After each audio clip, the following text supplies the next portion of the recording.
You're watching the Sports Central Podcast. Welcome, everyone, to the Sports Central Podcast. I'm Jamie Maggio. Joining me today, arguably the greatest American soccer player of all time, a SoCal native and now an author, Landon Donovan. Good to see you, Landon. Great to see you. Thank you for joining me here in the Chargers content studio. Pretty here, huh? It is. It's very Jeez, pretty. It's very beautiful. pretty. Never been. It's a great space and with good equipment. So yeah, it's nice. And we've got your book between us, and I want to start just like get right into it with the memoir, because I've covered you for a long time, and while you were always great with media and you're always a good talker, I used to find you to be more of a private guy. Mm-hmm. So what inspired you to sort of spill the beans in a book? For a long time, I wasn't going to write a book. I think I have a pretty interesting story, but I didn't feel any need to put it out there.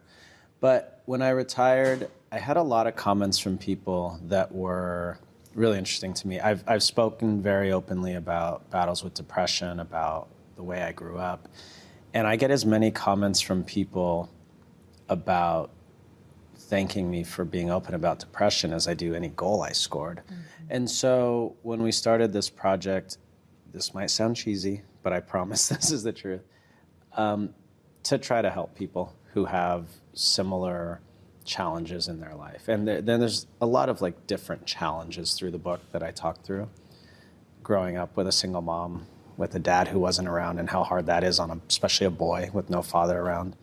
The battles with depression and the things that went on behind the scenes while maybe you and others were watching what was going on a Saturday night.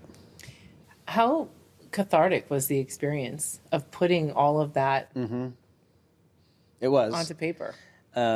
Maybe not as much as I have my former teammate, Tim Howard. He wrote a book, and when he said he wrote it, they would get into some juicy stuff and details and start talking about things, and then they'd be, okay, tell me more. And he's like, I don't want to talk about this. It's making me emotional or cry. But I had been through so much therapy. I'd been through 7 years of therapy when I was living here in LA. And so it was a lot easier for me to just go through that process. The harder part is, do you really want to share all this publicly? Mm-hmm. But the process of it was beautiful and fun. There were still a lot of tears and a lot of smiles. But it wasn't as emotionally jarring as it might be for someone who hasn't faced those things before. Okay. So what was your process? In writing it? Yeah. It was a long process. Actually, how long was this idea? We started in 2020. Okay. So 6 years so is not... some people crank COVID, these out in you're 6 bored, months. Yeah. You're like, let's sit down and write a book. I started having the thought of maybe I'll do this. So I reached out to Ryan Berman, who wrote the book. He was someone I knew and had met, and was more of an acquaintance at that time, but I really liked the way his brain worked. Mm-hmm. And we started the process, and initially, Jamie, we were going to try to put it out in 2022. And we got to a point, summer of 22, the World Cup was in the winter that year in Qatar, where we said, we're going to have to really rush this thing if we want to get it out. And that's not the reason. There was nothing I was trying to capitalize on or do. I just wanted to make it right. So It's been a 6-year process. And are you pleased with the way it turned out? I'm very happy. But I found myself asking people when they read it, I was like, tell me what you think. And then I thought to myself, well, I can't change it now. So why do I care what they think? If they're going to hammer me for it, I don't really want to know. In the process, I would ask my mom and my sister, tell me, and they would write back, or my dad. They would write back and give me feedback, and I was like, okay. And now I'm like, shoot, if you don't like it, just don't say anything, because I can't change it now. Give us a little sneak peek. What are your favorite stories that you share? What's interesting is when I wrote the book, a lot of the process for me and Ryan was, the thought process was helping people with mental health issues. In particular, I talk about 3 really dark, depressive episodes in my life that all lasted about 2 weeks, but really dark. And that was where I thought was going to be the most relevant and helpful. But what's become powerful to me now is I grew up without my dad. He was sort of in our lives a little bit, but not a lot. At 20, he and I had a really big falling out, and I didn't speak to him for 5 years. Through therapy, I forgave him, and I went to see him in Nashville and told him I forgave him after not seeing him or talking to him for 5 years, and we started to build a relationship that day.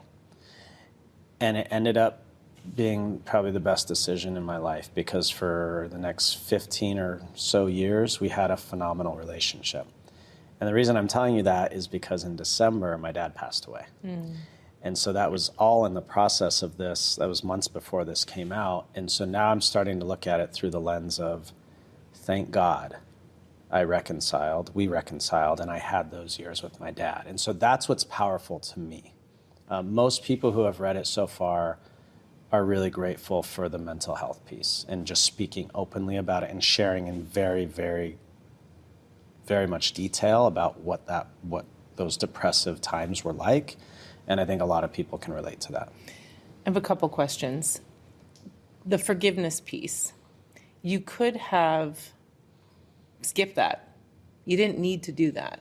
No. You could have lived your life without granting that forgiveness. Why did you want to extend that to your father? Good question.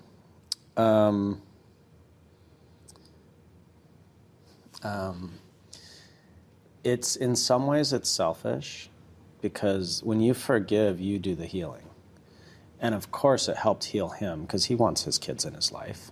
It doesn't feel good for any parent, I don't think, whether conscious or subconscious, to not have your children in your life. But the forgiving was to put me at peace. And I'll tell you a story. Like, sometimes people deny the fact that the physical and the emotional are connected. So I believe it was I was 25 years old when I went to see him. The preceding probably 6 months, I had this like groin injury, and I could play through it, but it was just every day I would wake up in pain, and it was nagging me. And I was going into therapy once a week, and we got to a day where I had a breakthrough around my dad. And for the first time in my life, I have goosebumps. First time in my life, I was like, I understand why he did the things he did. Still painful, still hurtful. I don't like it, but I forgive him. Cried, bawled on the couch. I swear to you, Jamie, on his grave, the next morning I woke up and the groin was gone. Wow. Completely gone. And so I tell you that because I needed it for myself to heal, and I didn't want to hold on to that. And I don't, hopefully you've never had to sit at a deathbed, but when I was sitting there in December with him, my twin sister was like distraught, devastated, and I was too, of course. But I found the overwhelming emotion was gratitude that I was able to have a relationship with him, because so many people don't have their parent around, one or the other, for whatever reason, and they don't ever get to have a real relationship. And I was just grateful I had anything, because for 25 years I had nothing. And so I felt very grateful. You were one of the first professional athletes that I remember speaking about mental health and being honest about it.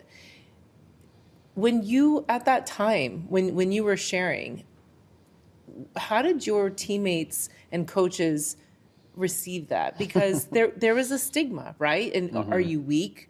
Are you soft? Are you're being too vulnerable? Like, athletes, men, are supposed to be so tough, right? So what was that like for you, kind of peeling back those layers and being honest about what you were going through? It depended on the person. Right. But what I always say is, people, if you've never had that experience yourself, my first wife would have anxiety attacks, and I couldn't understand it. I was there, and I was compassionate, but I was like, gosh, is it really that bad? I couldn't figure out in my brain, why is this? When you go through it, you realize, like, oh, this is real. And most of my teammates were understanding, but they couldn't really understand it. They couldn't feel it. Like, they couldn't empathize with it. So most of them were understanding, but of course some just didn't get it, and they wouldn't say it overtly, but I knew inside it was like, well, what's wrong with you? You have all the money and the fame, and you're an athlete and all these things. So I didn't really care what they had to say or think. It was very freeing for me to be able to speak about it publicly. No different, we had first openly gay player in the league, Robbie Rogers, come to the Galaxy. And we spoke very similarly, that once he was able to just put it out there publicly, there was like this relief that he could then just move on with his life. And once I was able to speak about it publicly, I had spoken about it privately with my therapist, my family, then it was just freeing that I could just get on with my life. But it's important to say too, there were a lot of times where I was really struggling, but I still got up, went to training. I played games sometimes where I hadn't slept for a week. And there's power in that too, right? Like there's power in not wallowing in self-pity and still trying to move forward. Sometimes you can't, and I totally respect that and understand that. But I think there's power too in just continuing to push and get through hard things, and I think it's helped me to this day. Since we're talking about the hard things, let's flip it and talk about some of the greatest moments. Your goal against Algeria in stoppage time. Take me back to that moment. Take me back to what you remember and how many times you've watched it after. Like, is that one I of watch your... it every day. I'm just kidding. So you haven't watched it with your morning cup of coffee? Yeah, it's fun because I can't tell you how many people I meet. I was in Atlanta this week for the U.S. Games, and how many people tell me where they were and what they were doing. And it's so cool because you hear different stories. One guy this week said, I was in China on a work trip and we were watching at some bar at 2 a.m. there. I was like, wow, I've never heard that. I don't want this to sound flippant, but I was just doing my job, right, in that moment. I was. Of course it's special. I love sports. I grew up watching sports. Of course there's a special piece of it. But I grew up loving sports and loving sports moments. And so it's really cool that I get to be a part of that for people's lives. What were the... I love that, and that's a great answer. But if you decided that you watched it every morning, I'd be fine with that too. No, I'm not watching it. I've actually never watched the game back. What? I have this sick... always going forward mentality. Like I just rarely stop and reminisce, and I probably should do more, but maybe as I get older I will. But I'm just like on to the next. Let's go achieve the next thing. For people that share with you, like they remember where they were at a bar in China at whatever time, what are some of the sports memories for you as a kid growing up, soccer or not, that you watched and held on to? Kirk Gibson? Yeah. I don't know, you're young. Come on. You remember Kirk Gibson? Yes. I went to the Angels-Giants World Series. 2002. I think it was Game 6. I was there. Did they win it that year? They did. Yeah. Was it Game 6 or 7? They won in 7. Maybe it was 7 I was at. That was insane. When Gretzky first came to the Kings, because it's all around the LA teams. So I have special memories like that. And then my first ever professional soccer game was the World Cup in '94 at the Rose Bowl, Argentina, Romania. And so just being there and seeing that for the first time was one of those special moments. When you reflect on your own World Cup experiences, what do you go to? There's the on the field, there's so many moments that like stand out in my head. But the coolest off the field moment was DeMarcus Beasley was a player I played with the under-17 national team. So we started our careers at 15 together. And we were 20 years old in 2022 in South Korea. And I'll never forget walking out the tunnel for our first game against Portugal for warm-ups. And we're walking out together because we were the only 2 young kids on the team. And we had this moment where we kind of glance at each other as we're about to walk out. And we're like, he's from Fort Wayne, Indiana, like poor part of Indiana. I grew up here in a 900 square foot home in Ontario. And we looked at each other like, what are we doing here? Like, this is ridiculous, right? And it was so cool. I'll never forget it. That's awesome. That's awesome. What about, do you want to talk about 2006? Sure. Happily. Happily? Sure. All right. Because I don't know if you've experienced this in your life, but 2006... I've not played in a World Cup. No. What I'm going to say is 2006 was a really bad World Cup for us and really bad World Cup for me personally. I played really poorly.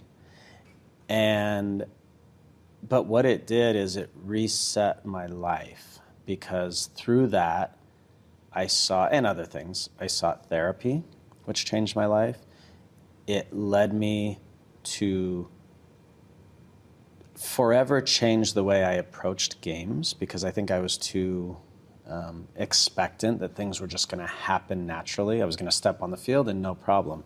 And I probably underestimated how challenging it is to play in a World Cup. So for the rest of my career, every time I stepped on the field, I remembered 2006, and I was like, I don't ever want to feel that again. I was scared to feel that again, because I went into a deep depression when I got back. Did not want to feel that again. And that led to 2010, which was the goal we just talked about, right? So, not often, always in my life, when something bad has happened, it's ended up being for the better at some point.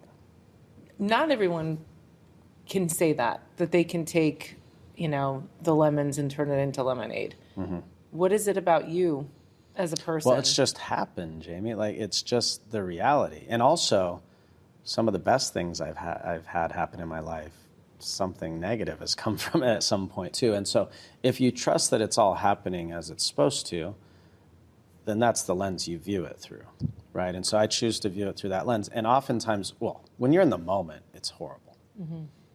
But I now have enough awareness to say, okay, something good will come from this. I don't know if it's next week or next year or in a decade, but something will happen good from this. You talked about, the feeling of walking onto the pitch with your teammate and being the young guys and going like, wow, I can't believe that we've made it to this stage. What about like in a moment playing, do you remember as like one of your greatest memories of your playing career? Goals always stand out because they're so emotional and exciting. Are they emotional? Very. And exciting.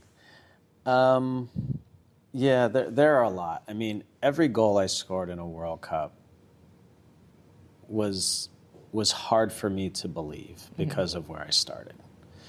And the odds are stacked against anyone being there. But I feel in particular in our country, soccer is a sport that the more money you have, the more training you get, the better teams you play for, and you have more access to possibility. Mm-hmm. I didn't have any of that. And so scoring a goal in a World Cup, the odds of anyone doing that are so minuscule, and the odds of a kid from Ontario, California doing that the way I grew up are virtually impossible. Mm-hmm. And so every goal I scored has like really special meaning. I love that. The odds of Italy playing in the World Cup should be pretty high, but not in the last few years. As a Maggio, are you struggling right now? I mean, I'm not struggling. If I, when it comes down to it, I will root for USA first and foremost. Are your parents Italian? Grandparents? My grandfather was born in Italy. Sicily. Is he still alive? No, he's not. Okay, good, because that might have ended him. Actually, they were all very much like all the immigrants in my family were very quick to adapt to American culture because being an immigrant wasn't a good thing for them at the time. Right. There was things that they had to overcome and endure. But it's shocking. It's very shocking. I mean, I know that you're not behind the scenes necessarily, but you are a commentator, and I'd love to know your thoughts and how do we get out of this? It is shocking. And it's disappointing. In 2018, we didn't qualify for the World Cup, right? And that was earth-rattling here in America in soccer. Yes. For Italy, it's now 3 times in a row they haven't. And the bigger thing, Jamie, is the tournament got expanded from 32 teams to 48 teams. Mm-hmm. And part of the reason FIFA did that was to help smaller teams make it. And I think we have 4 debutants this year. For the first time, we'll be playing Uzbekistan, Jordan, I forget, a couple at Curacao and Cape Verde. For the first time, are playing in a World Cup. But the other reason they did it was to avoid big countries not making it, right? Because they want we all wanted Italy here. Italy-Canada was going to be the first game in Canada, in Toronto, where there's a gazillion Italians. It was going to be amazing storylines. So part of the reason FIFA did that was to avoid that. And so for Italy, with all their resources, their rich history, they've won World Cups. Only 6 or 7 countries have ever won a World Cup. It is just alarming. And how do they get out of it? There's an arrogance with some of the top soccer countries in the world where they just assume they're going to roll the ball out and it's going to happen. And it doesn't happen that way. And the world has gotten way smaller. Lots of players. They lost to Bosnia and Herzegovina. A lot of those players play in big leagues now around Europe. So they're not intimidated playing Italy. It used to be an intimidation factor. And 2, a lot of those players play with some of the same players. So they just say, I'm as good as that guy. Like, we can beat them. And that's what's happening. Speaking of intimidation factors, you had some epic U.S.-Mexico moments, right? What was it like to wear the Stars and Stripes and go down to Mexico and play like a qualified? It's the best. Well, I also grew up with Mexicans. Right. So I have a lot of Mexican friends, and so every time we would play them, they were talking smack and like, we're gonna da-da-da. So it was always like really special, one, to play them, but to beat them because Mexico has such a rich history with soccer. And it was really the one sport they could hold over our heads. And when we flipped the script on them, it made the rivalry a lot better. Yeah, you got a little twinkle in your eye just now. I know, you like that. It can't be a real rivalry unless both teams are winning, right? And forever, they were just dominating us. So it made the rivalry better, but for me, super special. But there's that twinkle again. I'm smiling. Where is that? We need like a special effects, like bing. Ding. Going down to Mexico, though, what was... I mean, did they say awful things to you? Did they try to distract you guys? Oh, yeah. Yeah, I mean, what people don't understand about soccer is I try to equate it to college football because that's the closest we get to like really intense rivalry. You think about Auburn, Alabama, or Tennessee, Florida, or Notre Dame, Michigan, or Michigan, Ohio State. It's that. It's bigger, and there's national pride thrown on top of it, right? So it's just hard for people to really understand. And so when we would go there, fans take it in their own hands to be part of the victory. So there were many nights, Jamie, where they show up and are blasting music outside the hotel till 4 a.m. and you can't sleep, right? So it's like, how do you deal with that when you're supposed to then wake up and play a game the next day? Was it good music at least? I don't know. It was like thumping bass all night, rattling your bed, right? So earplugs didn't even do the trick. No, it was exactly. Yeah. And then you go to the stadium, and for a mile before you get to the stadium, there's people lined up on both sides of the road throwing rocks at the bus and shaking the bus. I mean, and it is intimidating, and that's part of it. So, yes, it was challenging, but it was also really fun. In retrospect. In the moment, it wasn't fun, but in retrospect, it was. Hindsight, yes. I want to know about some of your colorful teammates. I know playing with David Beckham, and when he came to the Galaxy, like the absolute media circus that surrounded that, but you had some personalities, too. Oh, yeah. Give me some of your favorite players and teammates, and also, first of all, who annoyed you the most? Because you're like a business guy. Like, you know what I mean? Yeah, a lot of people annoyed me. I would get annoyed because Mike McGee was probably my favorite teammate. And Mike and I talk a lot about this in the book. I talk a lot about Mike in the book because we have this push and pull where Mike was like fun, energetic. Let's go out after the game. Let's party. Let's enjoy life, right? And I was like, Mike, we have training tomorrow. Or, tomorrow's Sunday and we need to recover and get our bodies right and whatever. And he'd be like, come on, man. So there's this push and pull in the book that's actually kind of fun because Mike brought me out of the serious quite a bit. But Mike was also a very talented, good player who was just kind of probably too caught up in the fun part and wasn't serious enough. And I pulled Mike into the serious a little bit. And he ended up scoring, 6, 7, 8 playoff goals for us that were massive that helped us win trophies. And so we were able to sort of pull it out of each other. And I also then relaxed a little and would have more fun. And we'd go out and we had this thing in one year where after every home win, we'd go and drink like really nice cognac, like really expensive. I think Louis XIII. And so like we just had this ritual where it would help me relax a little, but it was tied to us winning the game. Right. So we were pulling it out of each So other. if you lost, no cognac. No cognac. Okay. No cognac for you. Do you still no cognac for you? Do you still celebrate moments with cognac? We do now, yeah. Yeah. Yeah. Why not? Why not? Got to enjoy life. That's true. You know what I've learned? Tell me. The hard times in soccer and in life really suck. So you better enjoy the good times. You know? That's fair. Yeah, because life's hard. One more thing I want to ask you about. Yes, ma'am. The new locks. Oh, yes. What do Yeah. you think? I think you look great. I call them extensions. That works. Some people call it a hairpiece. I call it You extensions. call them whatever you want. It's your hair. Yes, and it is my hair. Yeah. My so body, my rules. That's what right. I tell my daughter. Your body, your choice. That's right. How's that going for you? What Amazing. I love it. any negative feedback? I mean, it's women have had a different standard of physical appearance for a very long time. Yeah. And I think that men, it's just different, right? And I think it should be accepted that you do whatever you want to do for yourself. Agreed. Thank you for saying that. Yeah. Yes, you do whatever makes you happy. I was at a point where I was either going to have to just, one, shave it all off, two, keep it as is, which did not bring me a lot of joy, or do something about it. And I tried everything. I tried the transplant. I tried all the things, and it just didn't work. And so I said, okay, it was literally like on a Friday night. And I told my wife, I'm like, Monday morning, I'm going in, I'm getting a consultation, I'm just going to see how it goes. If I hate it, no problem, but I'm just going to try it. Mm-hmm.